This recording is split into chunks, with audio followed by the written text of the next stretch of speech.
Welcome to this BVTV TrustED Trilogy coming to you from the UK Studios of BizVision. I'm your host, Malcolm Gallagher.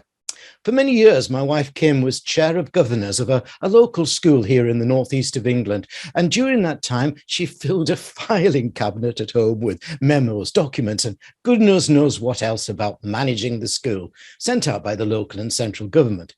Now, most of those documents were, in my opinion, useless for running the business of education. Yet with a budget of around 2 million plus, that was what the head teacher was charged with. My guest today is an expert in developing trusted leaders within an education environment. But I think his thinking is so transferable to today's commercial business world, especially for those providing services. He's the author of this great book, TrustED, The Bridge to School Improvement. Hello, Dr. Toby Travis. Hello, Malcolm. Great to be here. Thank you. We won't tell people what we were talking about before we started, but we have a common ailment, don't we? Because of our devotion to music in the 60s and 70s. Yeah, I mean, to a certain level, brothers separated many years ago, but reunited at this time in our mature years. I'm with you. Now, Toby, what generally holds schools back, and by the same token, businesses, from achieving continuous improvement? And tell us about bridging the gap of trust. Yeah, actually, Malcolm, interesting. I was just looking at some recent stats on school improvement initiatives and what percentage fail, frankly, and the number was 70%. A common ailment that you hear in schools, teachers always complaining about, oh, we're trying something new. We're trying to, here comes the latest initiative, and most of them fail. Very interesting, because I've been getting more and more calls from businesses and organizations as well, and kind of dipping my toe into that work. And I started looking at, okay, well, what's the research say around business initiatives? And guess what? It's the same number. 70% fail. And when you look at the why behind those failures, it usually comes up, you'll find basically stumbles in execution. But when you look at, okay, then what's behind those stumbles in execution? It comes down to trusted leadership is not in place. And if we don't get that right, really what we find, as John Maxwell says, nothing else works. Everything rises and falls on leadership. It's absolutely true. And if we don't address that trust issue between leaders and their organizations and their, employers and their employees, it doesn't matter what your initiative may be, it is not going to have the potential for success that it would have if you have healthy relationships that are going on between the people that are involved. Now, do you think head teachers, for example, think themselves as leaders or managers?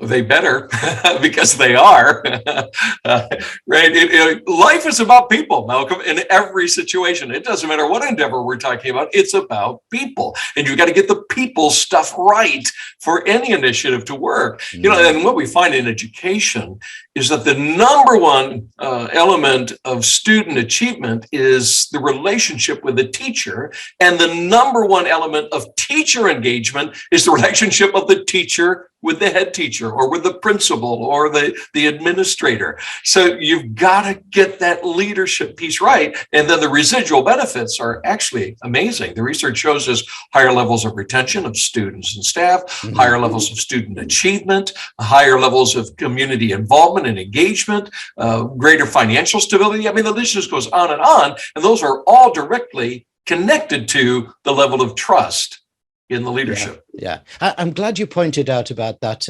retention, by the way, because Toby, the great resignation, they've called it in America, it's happening all around the world, isn't it? But it's also happened to the same in education, isn't it, with teachers leaving?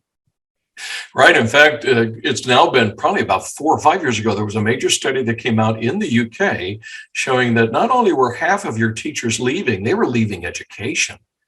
So the number one reason teachers leave is because of a lack of support. So that's what's cited over and over in numerous studies, is people are leaving because they don't feel they're supported by their leader. Again, another trust issue.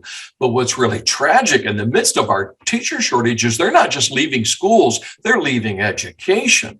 And this is really a crisis worldwide. It's not just an American thing or a British thing. This is a global problem we're experiencing.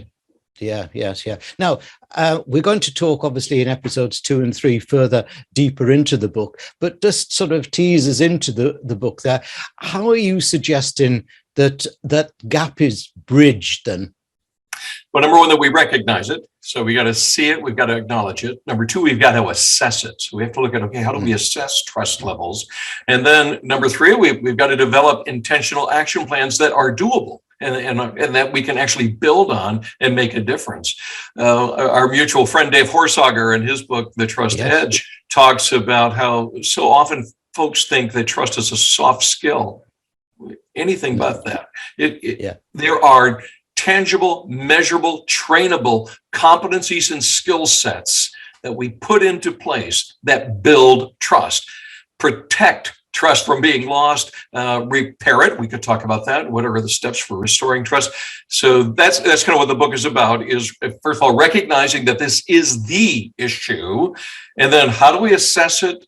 How do we intentionally get our arms around the complexities of it? Because it's not simple. It is very complex. And we use the analogy, or I use the analogy of a bridge throughout the book to talk about the various components that have to be there. They have to be interconnected. But it also gives us, if you will, a path to understand it, to deal with it, to be intentional about repairing it when necessary, and how to build up leaders and leadership teams so that 70% figure just goes down and down and down, and we see more and more success in our school improvement initiatives. Yeah, I suppose, and I love you, by the way, your bridge concept, and we'll talk about that in upcoming episodes. But I suppose that first thing is the realization by people that, as you say, that trust is a skill. It's something you can learn. It's something to be improved. But it's something, of course, that people just sometimes, I think, that they just say poo-poo. Yeah, right. There's kind of thing, well, either you have it or you don't. And it just, again, those who understand the importance, the vital nature of having a high level of trust, they invest in it. You know, they get coaches, they do training, they're constantly assessing it and looking at, okay, where are we? And I'm talking about Fortune 100 companies here. I mean, they spend lots of money on the trust issue for their leaders. And it's something that we in nonprofits and schools need to learn from. This is, and again, it comes back to, why do so many of our initiatives fail? It's a failure of leadership. So let's address that first. And we have to understand that's the priority. One of the mistakes that I see often with schools is school boards, and even in the private sector, school owners, you know, they'll throw money at getting the PhD, right? They'll get the doctor and the expert, the hired gun. They think, oh, no, we've got the guy or the gal with the credentials. They're just going to do it, and then leave them without support. Yeah, and it's the same thing as with teachers.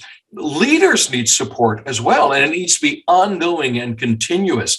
And this is the issue we have to recognize first.